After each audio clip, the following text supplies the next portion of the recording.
नमस्कार, आपण पाहत आहात लोकांक्षा न्यूज।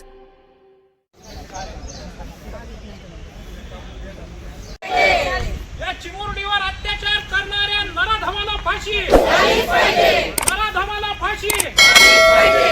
स्त्री शक्ती कायदा झालाच पाहिजे, स्त्री शक्ती कायदा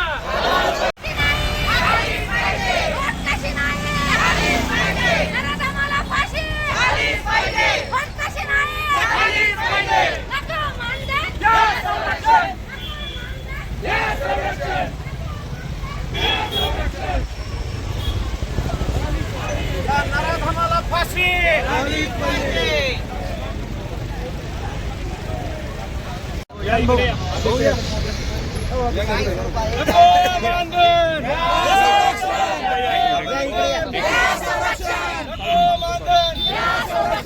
काय मागणी कशासाठी मोठं आंदोलन केलं काय?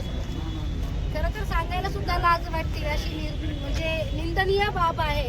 3.5 वर्षाच्या मुलीवरती 66 वर्षाचा माणूस अशा पद्धतीने जर अत्याचार करून त्या लेकराला गोठ्यामध्ये शेणाच्या गोठ्यामध्ये लपून ठेवत असेल, याच्यापेक्षा घाणेरडी मानसिकता या जगामध्ये कोणतीच नाही।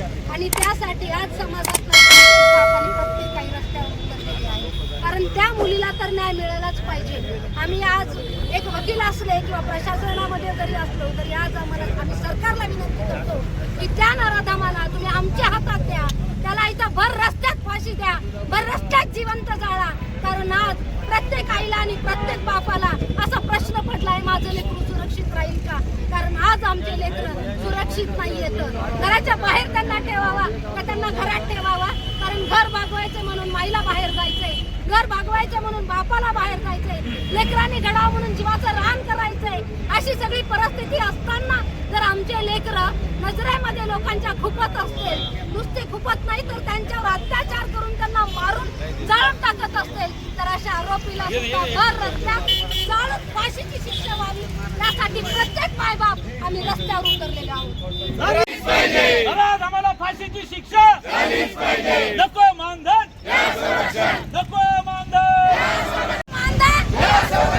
नराधमाला फाशीची शिक्षा झालीच पाहिजे, नराधमाला फाशीची शिक्षा झालीच पाहिजे, होत कशी नाही, झालीच पाहिजे, होत कशी नाही, झालीच पाहिजे, नराधमाला फाशीची शिक्षा झालीच पाहिजे, झालीच पाहिजे, होत कशी नाही, झालीच पाहिजे।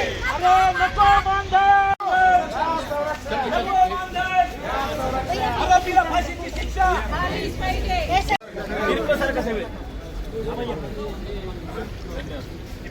नराधमाला फाशी झालीच पाहिजे।